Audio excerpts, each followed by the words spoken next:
wanna get high, man? Let's stimulate your mind. Get up, Chucky! What have we got here? A fucking comedian. Rojan Kim?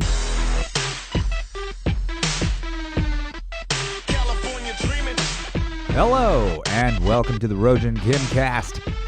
It's me, Rojan Kim. Thank you for joining me on the podcast that I like to describe as the ramblings of a madman.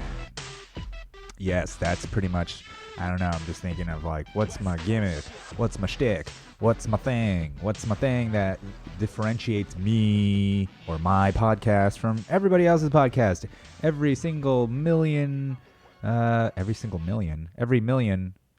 single person within the millions of podcasts. Oh my God, something like that. Yeah, look, everybody has a podcast. It's so easy. Anybody can make one. You can just put one on the phone and then just upload it.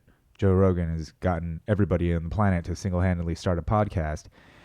But that doesn't necessarily mean that they're all worth having and listening to and that they're all good. What's to say that mine is good, huh? Judging from my numbers, barely cresting 2 or 5. Well, 5 is good. No, I'm just kidding. It gets up there to 100 sometimes. But look, numbers, that's not what I'm doing this for. I don't give a fuck about numbers. I just told you, this is the ramblings of a madman. I mean, you're like, why don't you just do therapy? I did therapy. I did I did 10 years of therapy. My first therapy session when I was 8 years old. My aunt, she was probably listening. She has no idea what I'm saying, but she is the one who took me to my first therapist. And, I think that was, I thank her for it. It was good. I think the therapist told her that I was pretty fucked up. I don't think my aunt should have been telling me all this, but the therapist told her that I was pretty messed up, and even though it might not be the best idea, I have to live with my dad, and that's just one of the things that needed to happen. She took me to the therapist during the year when I was 8, when my dad, the day after I came back from Korea and learned about my stepmom not being my real mom, and then coming home to her being gone from the house because they divorced. So they divorced while I was away in Korea for the summer.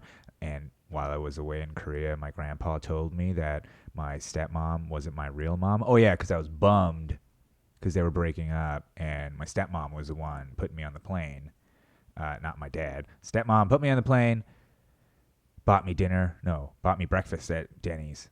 It was eggs.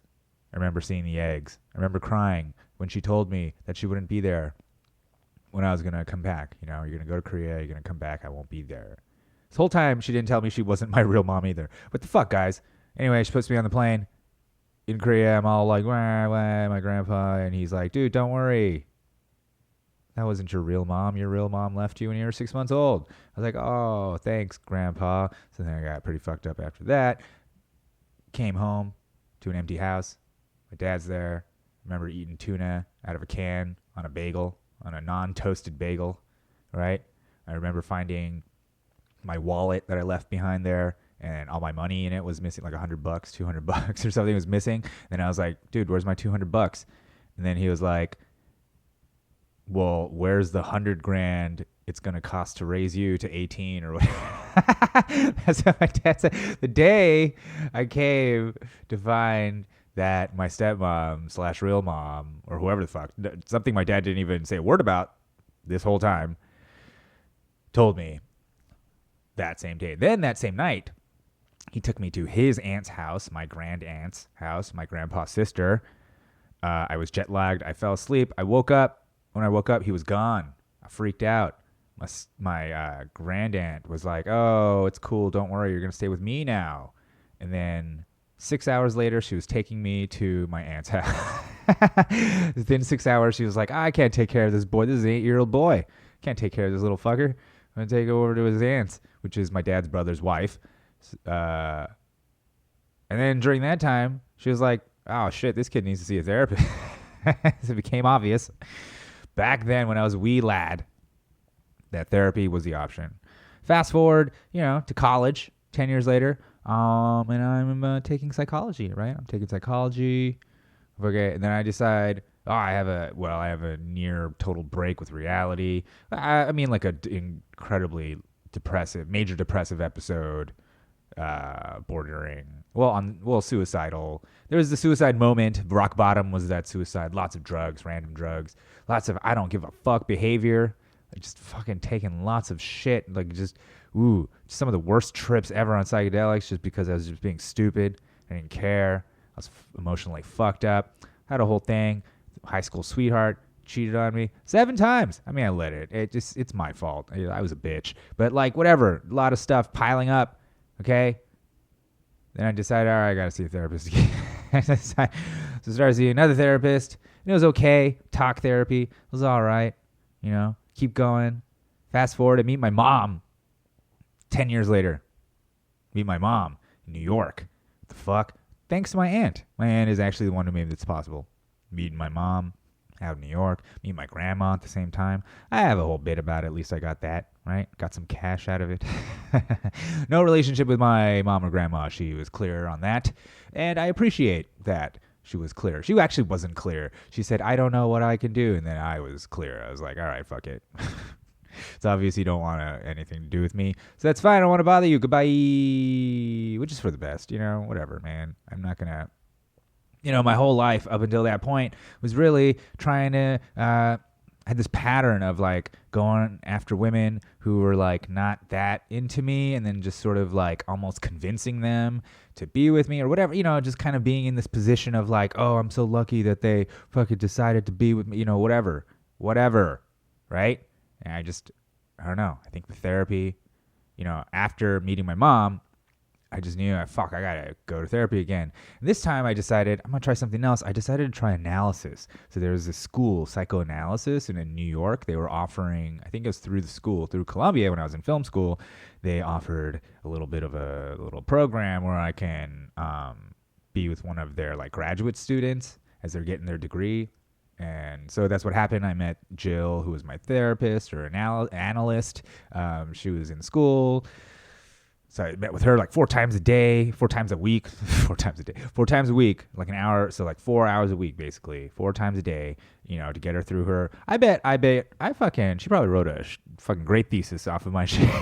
Because I mean, for years, that was 2 years of 4 hours a day for like most of the year. You know, that's a lot of fucking hours. I said a lot of shit. I said a lot of fucking shit. And this is before, you know, this is when I was trying to like make films. I was trying to deal with what happened with my mom.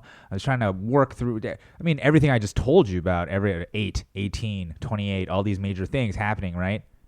Big old things happening, right?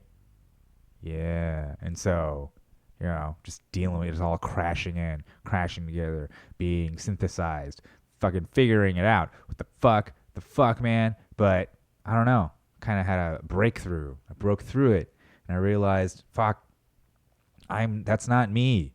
I mean, it is and it isn't. You know what I mean? Just like I am now here. This is me right now, but it isn't. By the time you hear this, it's not me anymore, but it is at the same time. Isn't that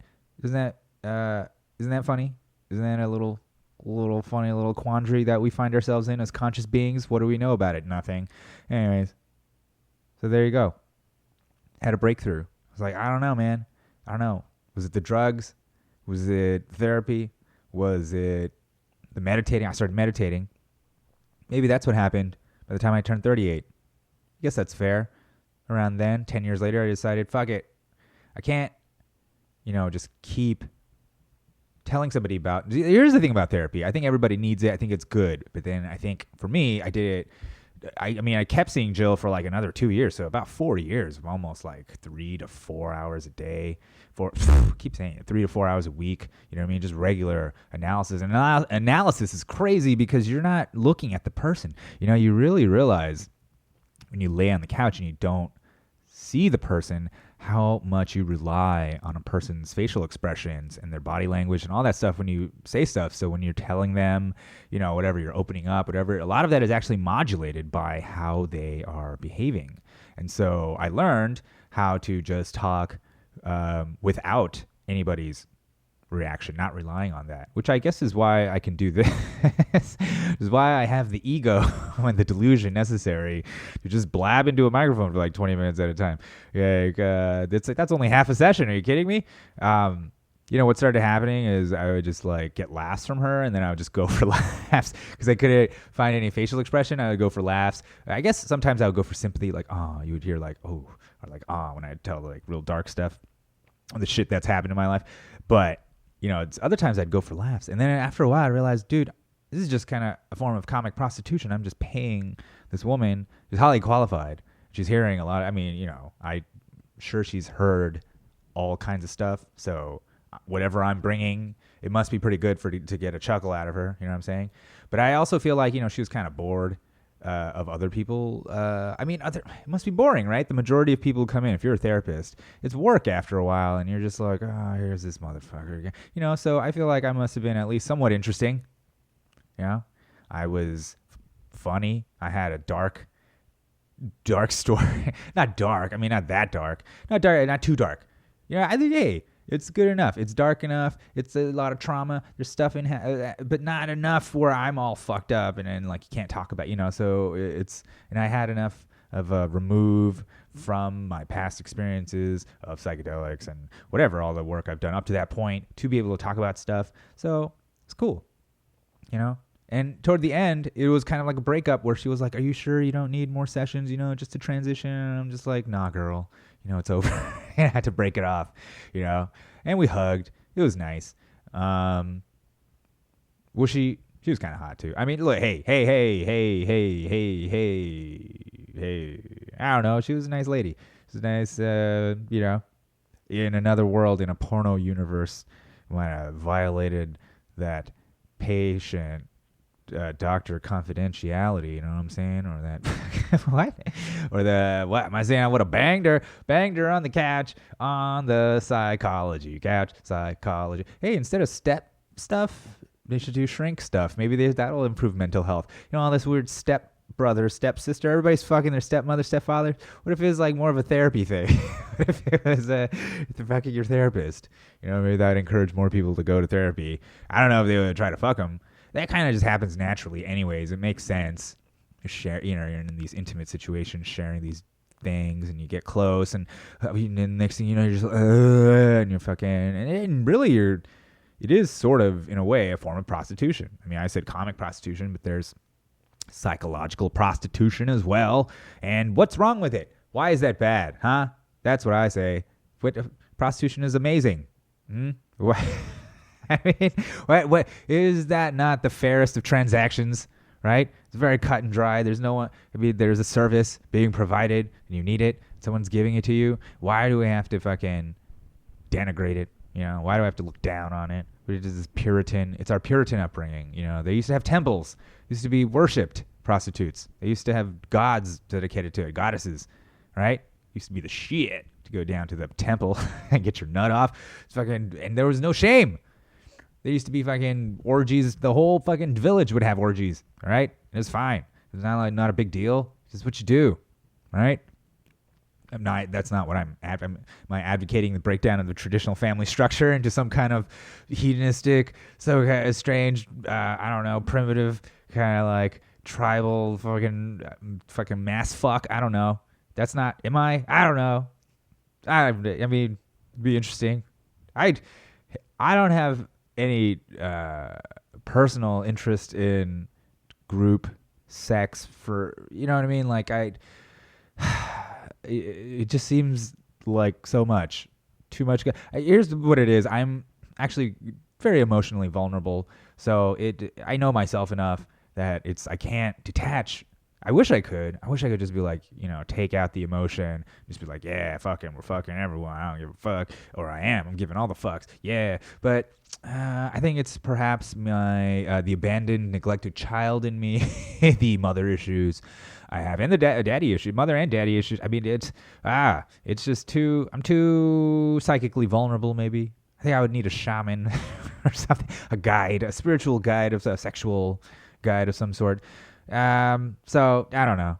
That's just, I don't know how we got here, guys. I'm vanilla.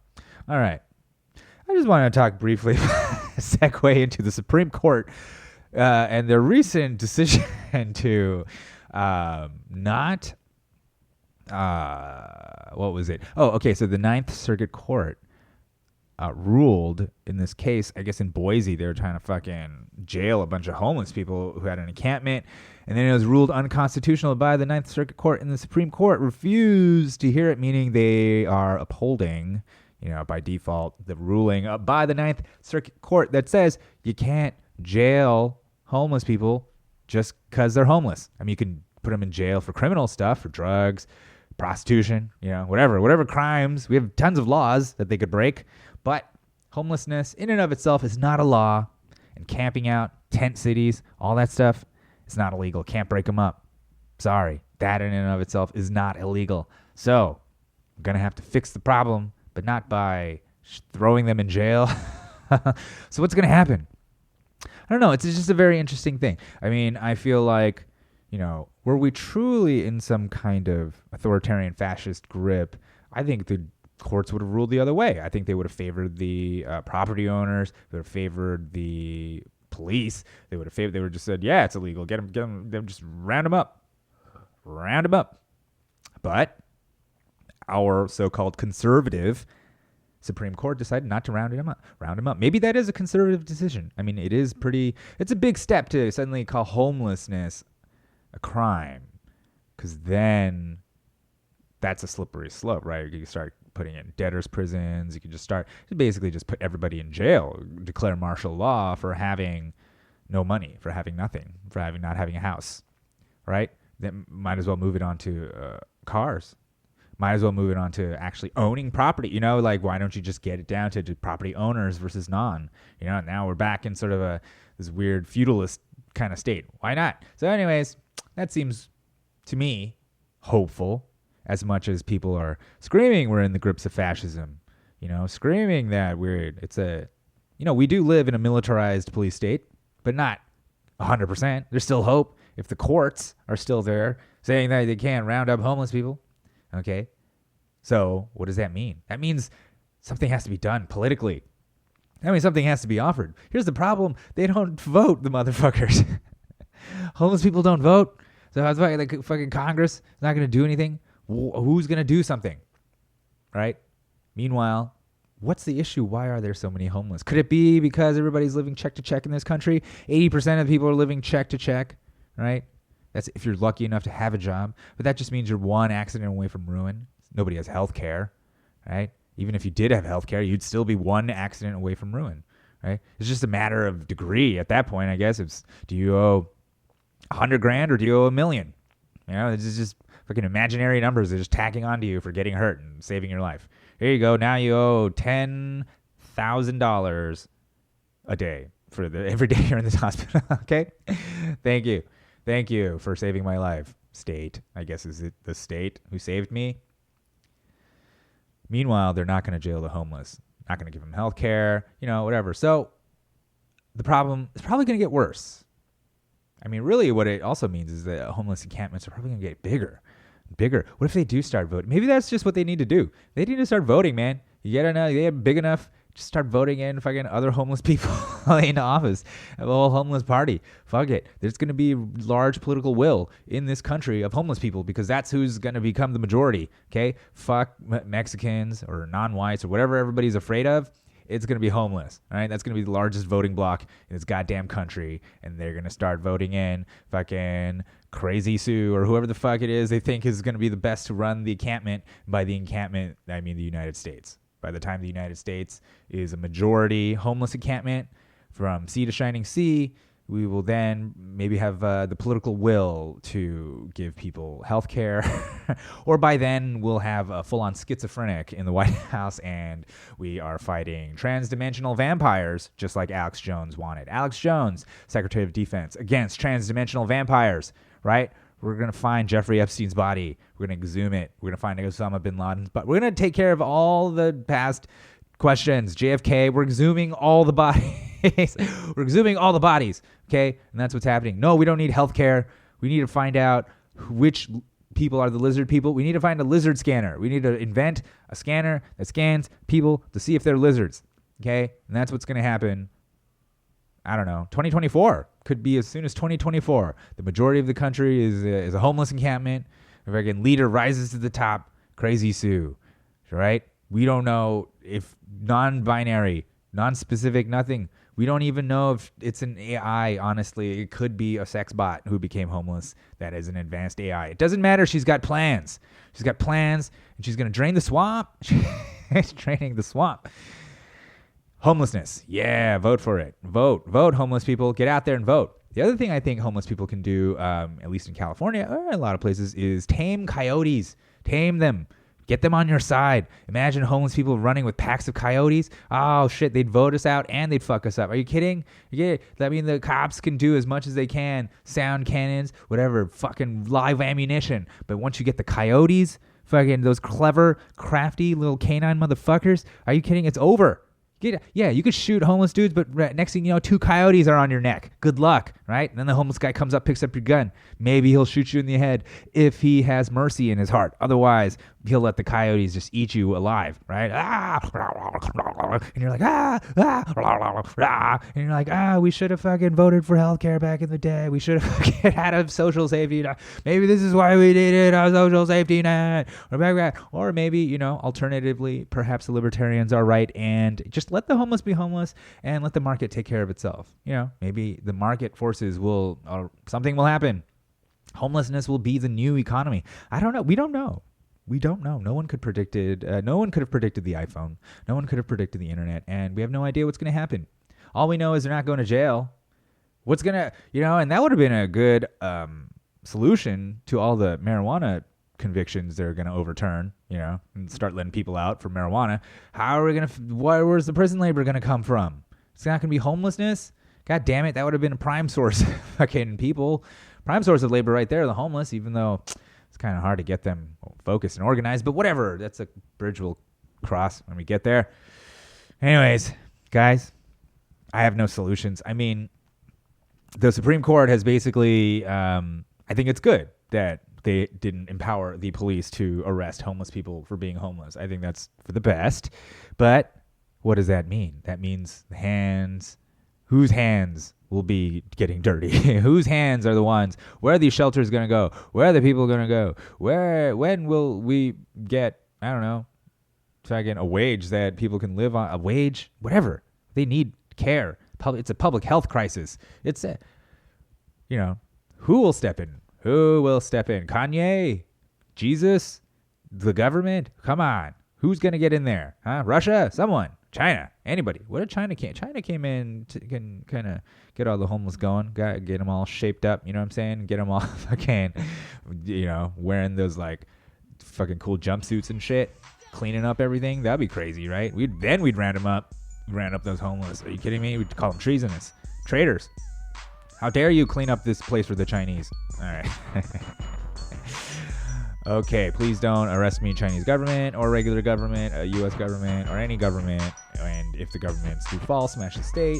I'm on your side, whatever it is. And you know what? Why don't you be on my side? And you can do that by giving me a follow, guys. Follow me on the Instagram and the Twitters at RojanKim. Come on my website. Subscribe to my podcast, The Rojan Kimcast. Go to iTunes, Stitcher, or Apple, or whatever the fuck. It's on there. Please subscribe. Throw me a rating, a thingy. Just keep listening. Thank you so much for that. That's all you really need.